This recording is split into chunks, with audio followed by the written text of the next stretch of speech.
Hey everyone, what's going on? I wanted to talk about the recent patch for Mortal Kombat Legacy Collection, the one that landed as 1.04, and really break down everything that's changed, how people are reacting, and what it means for both casual fans and die-hard competitive players. So, the first and biggest topic everyone's been buzzing about is input latency. It's no secret that the launch version of this collection felt sluggish. The controls weren't tight, your character's moves came out late, and even small button delays added up. Fighting game players noticed instantly. Mortal Kombat relies heavily on precise inputs, and when timing's off, it doesn't just feel wrong, it changes the rhythm of the entire match.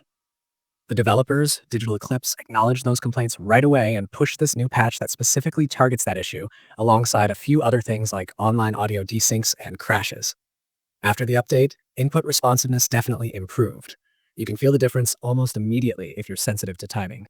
Combos come out a bit more reliably, jump kicks respond closer to when you actually press them, and even the menus feel smoother to navigate. It's not perfect. Hardcore players who measure frame latency will still tell you there's a noticeable delay compared to the original arcade timing or even some earlier console ports. But the point is, it's moving in the right direction. The patch shaved down noticeable delay frames, which gives the game that snappier feeling it was missing. Now, if you're covering this for your video, it's worth showing side-by-side footage. Record a short combo sequence before and after the patch, something simple like Scorpion's spear into uppercut or Liu Kang's bicycle kick. When you put those clips next to each other, even casual viewers will see how much cleaner it looks. The reaction of your character lines up better with the button press, and that's a great visual to prove the update isn't just marketing talk. The other big fix involves online play, especially audio buffering and sync issues. Before, players were complaining about strange mismatches where one person's game audio would lag behind, or sound effects would disappear entirely after a few rounds online. That's been tightened up quite a bit. Online matches now hold steady for longer sessions, and while there's still some lag depending on your connection, at least the game itself isn't adding extra chaos with audio problems. Some desync cases where offline settings were affecting online matches were also corrected, which means it's more stable for back-to-back fights. There were also small but important tweaks across the compilation. Certain crashes tied to specific moves or fatalities had been fixed. Scorpion's fatality in Ultimate Mortal Kombat 3 was crashing some versions, and that's gone. Missing sound effects in a few classic ports, like the 32X version of Mortal Kombat 2, have been restored. They even added combos to some move lists that were missing before and enabled one-button fatalities for arcade versions. These might sound like little details, but they make a big difference for players revisiting the older titles. When you're trying to show off a fatality in front of friends or record gameplay for your channel, you don't want the game crashing mid-animation, so it's a welcome fix. Platform-wise, the patch first rolled out for Steam and PlayStation builds, and the developers said that Xbox versions would follow soon after. That caused a bit of confusion online, because players on different systems were comparing performance without realizing they weren't even on the same patch yet. For your audience, it's worth reminding people to check their game info screen or Steam's update notes section to make sure they've got the latest version. It's a simple step, but it saves a lot of frustration. Also, mention that it's always smart to reboot your console or PC after updating. That ensures everything reloads properly and the fixes actually apply. Now let's talk about why this patch matters beyond the technical notes. When Mortal Kombat Legacy Collection first launched, reactions were very mixed. On one hand, people loved that Digital Eclipse took time to include rare and historical versions of the games, things like WaveNet Ultimate Mortal Kombat 3 and other preserved builds that haven't been playable for years.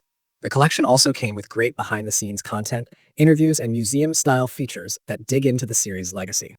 From a preservation standpoint, it's an amazing package, but from a player's perspective, especially those who grew up playing these games competitively or in arcades, the feel wasn't there. It didn't move, hit, or respond the way Mortal Kombat should. So, even though the heart behind the project was strong, the execution left a lot of fans frustrated.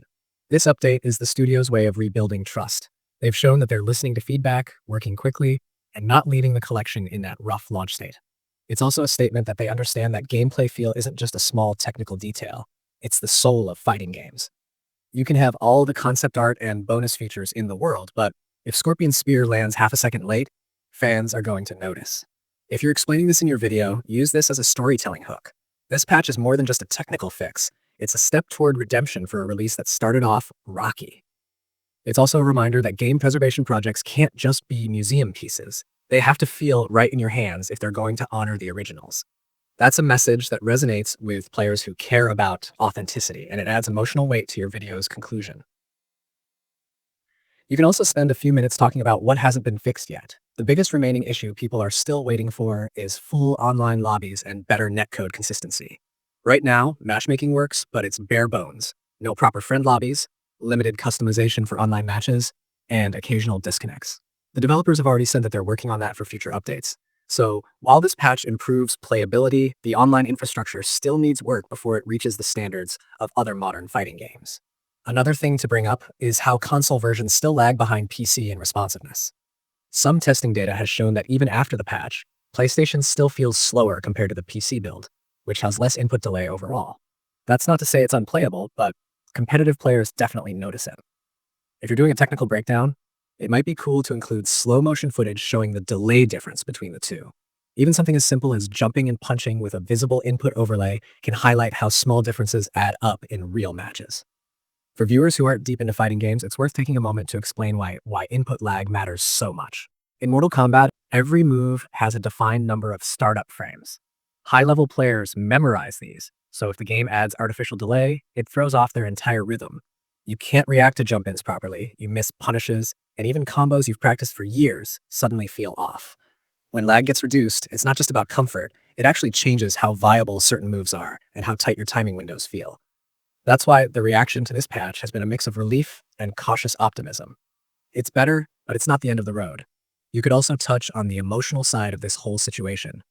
Mortal Kombat is one of those series that carries nostalgia weight for entire generations. People grew up with it in arcades. They remember the specific timing of fatalities, the crunch of uppercuts, the rhythm of juggling combos.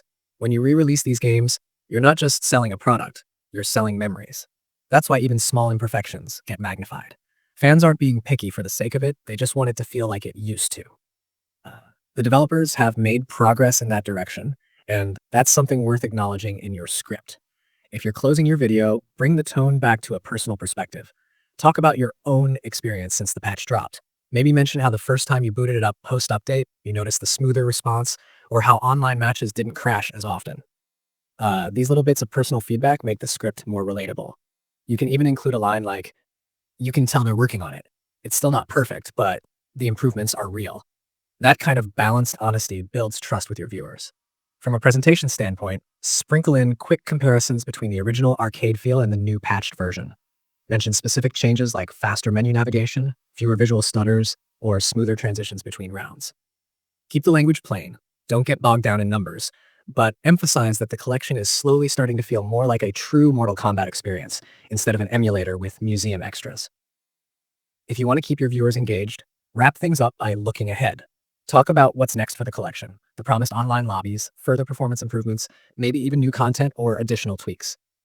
Encourage your audience to keep testing, share their experiences, and give constructive feedback to the developers. Remind them that the more detailed reports the community provides, the faster these fixes can happen.